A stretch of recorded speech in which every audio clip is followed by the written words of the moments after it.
Chapter 4. The Philistines capture the ark. And the word of Samuel came to all Israel.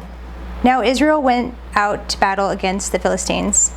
They encamped at Ebenezer, and the Philistines encamped at Aphek. The Philistines drew up in line against Israel, and when the battle spread, Israel was defeated before the Philistines, who killed about 4,000 men on the field of battle. And when the people came to the camp, the elders of Israel said, "Why has the Lord defeated us today before the Philistines? Let us bring the ark of the covenant of the Lord here from Shiloh, that it may come among us and save us from the power of our enemies." So the people sent to Shiloh and brought from there the ark of the covenant of the Lord of hosts, who is enthroned on the cherubim. And the two sons of Eli, Hophni and Phinehas, were there with the ark of the covenant of God. As soon as the ark of the covenant of the Lord came into the camp, all Israel gave a mighty shout, so that the earth resounded. And when the Philistines heard the noise of the shouting, they said, "What does this great shouting in the camp of the Hebrews mean?" And when they learned that the ark of the Lord had come to the camp, the Philistines were afraid, for they said, "A god has come into the camp." And they said, "Woe to us, for nothing like this has happened before. Woe to us! Who can deliver us from the power of these mighty gods? These are the gods who struck the Egyptians with every sort of plague in the wilderness. Take courage and be men, O Philistines, lest you become slaves to the Hebrews, as they have been to you. Be men and fight." So the Philistines fought, and Israel was defeated, and they fled, every man to his home. And there was a great slaughter, for 30,000 foot soldiers of Israel fell. And the ark of God was captured, and the two sons of Eli, Hophni and Phinehas, died. The death of Eli. A man of Benjamin ran from the battle line and came to Shiloh the same day, with his clothes torn and with dirt on his head. When he arrived, Eli was sitting on his seat by the road watching, for his heart trembled for the ark of God. And when the man came into the city and told the news, all the city cried out. When Eli heard the sound of the outcry, he said, "What is this uproar?" Then the man hurried and came and told Eli. Now Eli was 98 years old, and his eyes were set so that he could not see. And the man said to Eli, "I am he who has come from the battle. I fled from the battle today." And he said, "How did it go, my son?" He who brought the news answered and said, "Israel has fled before the Philistines, and there has also been a great defeat among the people. Your two sons also, Hophni and Phinehas, are dead, and the ark of God has been captured." As soon as he mentioned the ark of God, Eli fell over backward from his seat by the side of the gate, and his neck was broken, and he died, for the man was old and heavy. He had judged Israel 40 years. Now his daughter-in-law, the wife of Phinehas, was pregnant, about to give birth. And when she heard the news of the ark of God was captured, and that her father-in-law and her husband were dead, she bowed and gave birth, for her pains came upon her. And about the time of her death, the women attending her said to her, "Do not be afraid, for you have borne a son." But she did not answer or pay attention. And she named the child Ichabod, saying, "The glory has departed from Israel," because the ark of God had been captured, and because of her father-in-law and her husband. And she said, "The glory has departed from Israel, for the ark of God has been captured." Chapter 5. The Philistines and the ark. When the Philistines captured the ark of God, they brought it from Ebenezer to Ashdod. And the Philistines took the ark of God and brought it into the house of Dagon, and set it up beside Dagon. And when the people of Ashdod rose early the next day, behold, Dagon had fallen face downward on the ground before the ark of the Lord. So they took Dagon and put him back in his place. But when they rose early the next morning, behold, Dagon had fallen face downward on the ground before the ark of the Lord, and the head of Dagon and both his hands were lying cut off on the threshold. Only the trunk of Dagon was left to him. This is why the priests of Dagon and all who enter the house of Dagon do not tread on the threshold of Dagon in Ashdod to this day. The hand of the Lord was heavy against the people of Ashdod, and he terrified and afflicted them with tumors, both Ashdod and its territory. And when the men of Ashdod saw how things were, they said, "The ark of the God of Israel must not remain with us, for his hand is hard against us and against Dagon our God." So they sent and gathered together all the lords of the Philistines and said, "What shall we do with the ark of the God of Israel?" They answered, "Let the ark of the God of Israel be brought around to Gath." So they brought the ark of the God of Israel there. But after they had brought it around, the hand of the Lord was against the city, causing a very great panic, and he afflicted the men of the city, both young and old, so that tumors broke out on them. So they sent the ark of God to Ekron. But as soon as the ark of God came to Ekron, the people of Ekron cried out, "They have brought around to us the ark of the God of Israel to kill us and our people."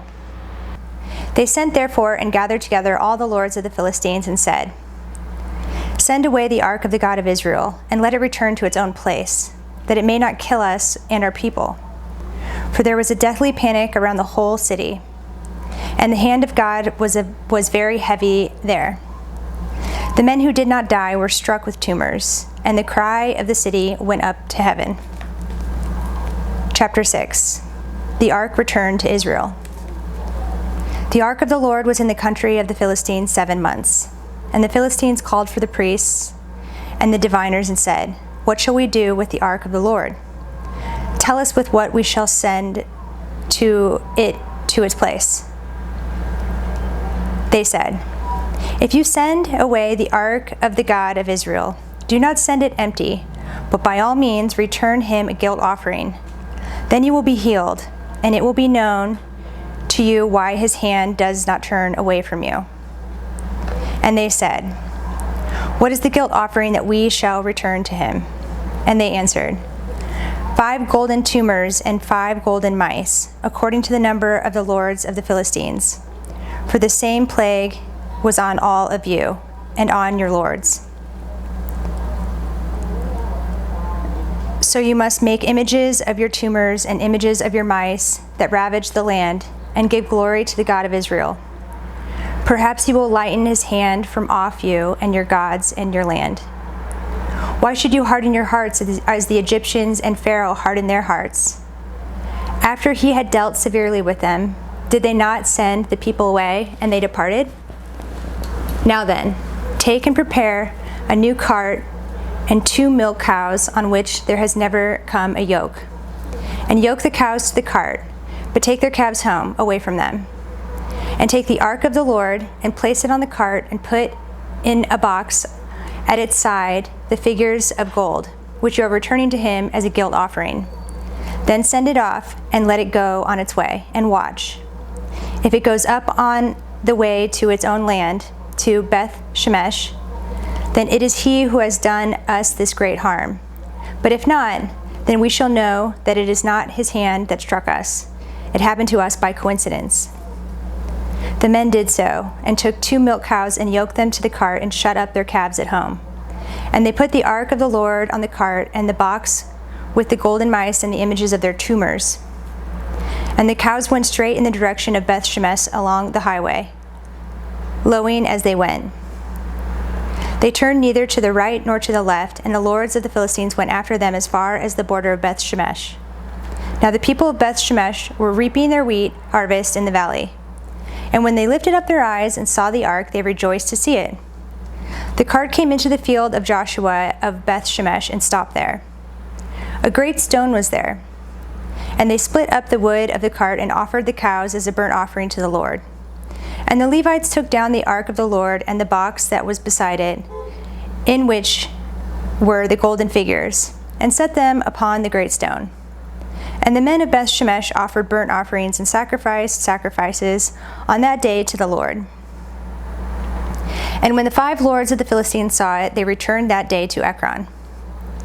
These are the golden tumors that the Philistines returned as a guilt offering to the Lord: 1 for Ashdod, 1 for Gaza, 1 for Ashkelon, 1 for Gath, 1 for Ekron, and the golden mice, according to the number of the cities of the Philistines belonging to the 5 lords, both fortified cities and unwalled villages. The great stone beside which they set down the ark of the Lord is a witness to this day in the field of Joshua of Beth Shemesh. And he struck some of the men of Beth Shemesh, because they looked upon the ark of the Lord. He struck 70 men of them, and the people mourned because the Lord had struck the people with a great blow. Then the men of Beth Shemesh said, "Who is able to stand before the Lord, this holy God? And to whom shall he go up away from us?"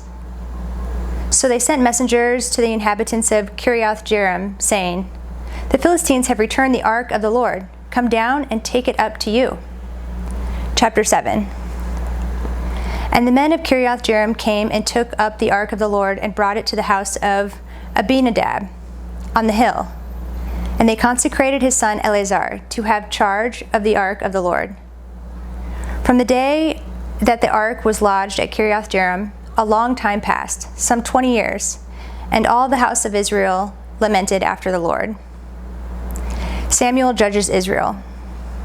And Samuel said to the house of Israel, "If you are returning to the Lord with all your heart, then put away the foreign gods and the Ashtaroth among you, and direct your heart to the Lord and serve him only, and he will deliver you out of the hand of the Philistines."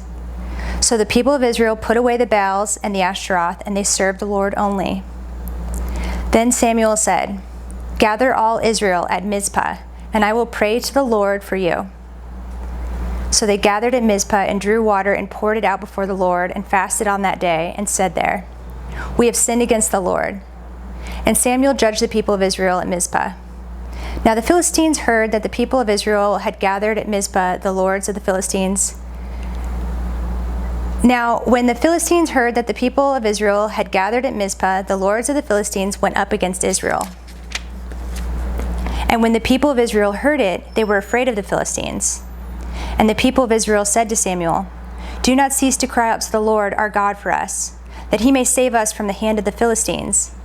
So Samuel took a nursing lamb and offered it as a whole burnt offering to the Lord. And Samuel cried out to the Lord for Israel, and the Lord answered him. As Samuel was offering up the burnt offering, the Philistines drew near to attack Israel.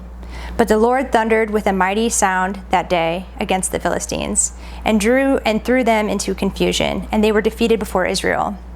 And the men of Israel went out from Mizpah and pursued the Philistines and struck them, as far as below Beth-kar.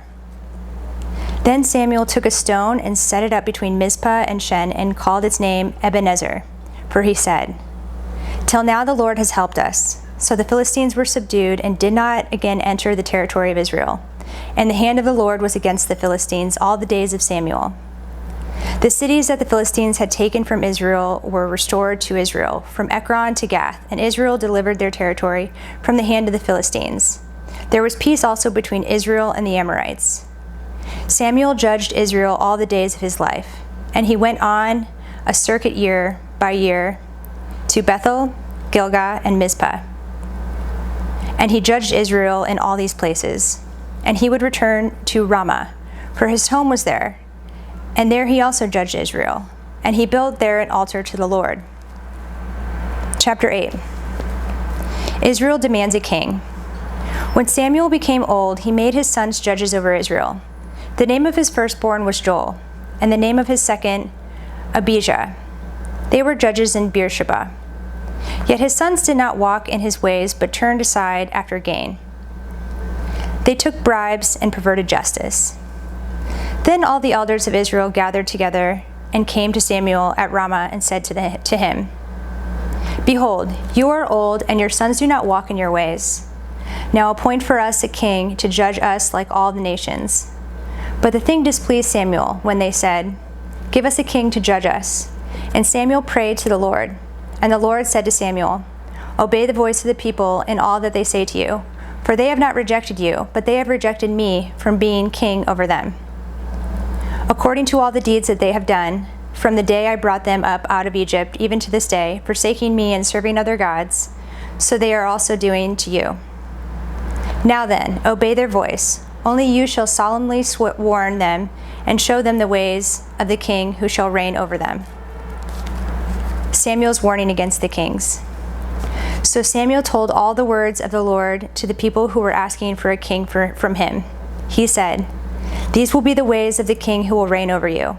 He will take your sons and appoint them to his chariots and to be his horsemen and to run before his chariots. And he will appoint for himself commanders of thousands and commanders of 50s, and some to plow his ground and to reap his harvest and to make his implements of war and the equipment of his chariots. He will take your daughters to be perfumers and cooks and bakers. He will take the best of your fields and vineyards and olive orchards and give them to his servants. He will take the tenth of your grain and of your vineyards and give it to his officers and to his servants. He will take your male servants and female servants and the best of your young men and your donkeys and put them to his work. He will take the tenth of your flocks, and you shall be his slaves. And in that day you will cry out because of your king, whom you have chosen for yourselves, but the Lord will not answer you in that day. The Lord grants Israel's requests. But the people refused to obey the voice of Samuel, and they said, "No, but there shall be a king over us, that we also may be like all the nations, and that our king may judge us and go out before us and fight our battles." And when Samuel had heard all the words of the people, he repeated them in the ears of the Lord. And the Lord said to Samuel, "Obey their voice and make them a king." Samuel then said to the men of Israel, "Go every man to his city."